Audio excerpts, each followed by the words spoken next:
So if you are watching this and you're thinking that I would love to get into high ticket closing, but I don't actually have any sales experience, well, this video is going to be for you, because I am going to put this very plainly. You do not need sales experience to get into high ticket closing. And this video might challenge you even more if you do have sales experience. So the answer to the question, do I need experience to become a closer, is it helps, but it is not necessary. In fact, in some cases, it actually slows a lot of people down, and I'm going to explain why. But I've been in sales for 12 years. I've spent 6 in corporate and 6 in remote high ticket closing. I've coached hundreds of people to get into remote sales. I've coached thousands of people in sales. And what I've seen over and over and over again is the people who actually succeed the fastest are not always the most experienced. What they are, though, is the most coachable. But high ticket closing isn't about being slick. It's not about manipulating people, or one of the most hated sales phrases for me is selling sand to an Arab. It's not about trying to force feed people stuff that they don't want or need. It's not about being overly confident. It's not about talking too much. What it's actually about is about leading conversations with authority, being a trusted expert that people go to get help with a serious life problem. It's about creating clarity, emotional intelligence. It's about helping people make the right decision for them. And this requires a very specific way of selling. And it's one that not a lot of people with sales experience actually get to practice. So I'm going to give you a pattern that I see all of the time with 2 of my students.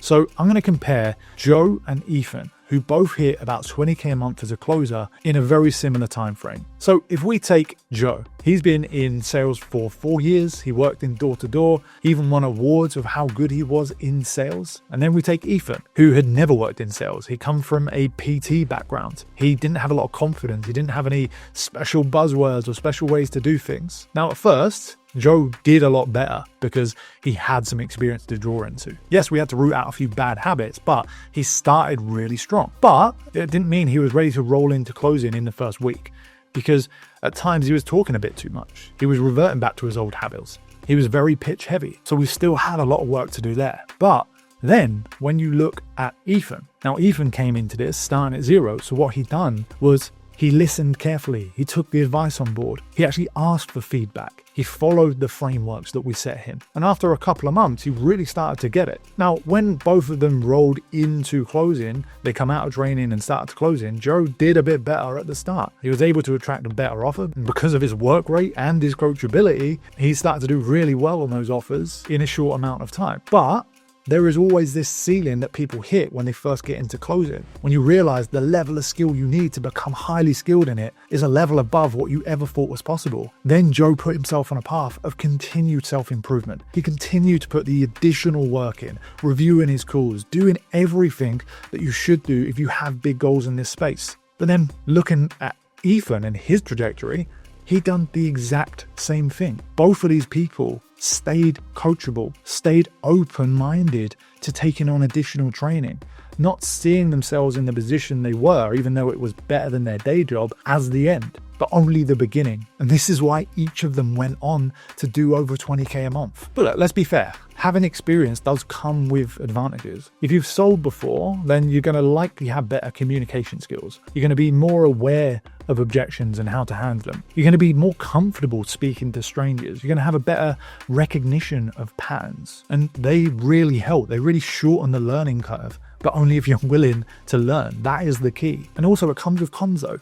A lot of people who come in with sales experience are used to using very old frameworks, which are very long introductions, short discovery phases, and long pitches that bore your prospect to death. They're addicted to just building rapport, and that doesn't really help in this space. People don't need a buddy, they need someone they trust to make a serious decision with. Feature dumping as well. On pitches, it's just a complete list of everything you do, but knowing all the facts and features is not how to sell. It's not about what you do, it's about how what you do helps them to overcome a certain problem. So instead, sometimes people with sales experience focus too much on being liked rather than trusted. They only go surface level when they find out about their prospects. They like to feel silence because it feels uncomfortable. But high ticket buyers don't need convincing. They need clarity. So unlearning these bad habits can be hard for someone with sales experience. But like I said, the biggest predictor of success in this space is just coachability. Coachability will outperform experience every single time. So if you're coming into this space with low experience, it doesn't matter as long as you're actually willing to learn and go through the right training. Because as someone who has hired and fired hundreds of closers, interviewed thousands of them,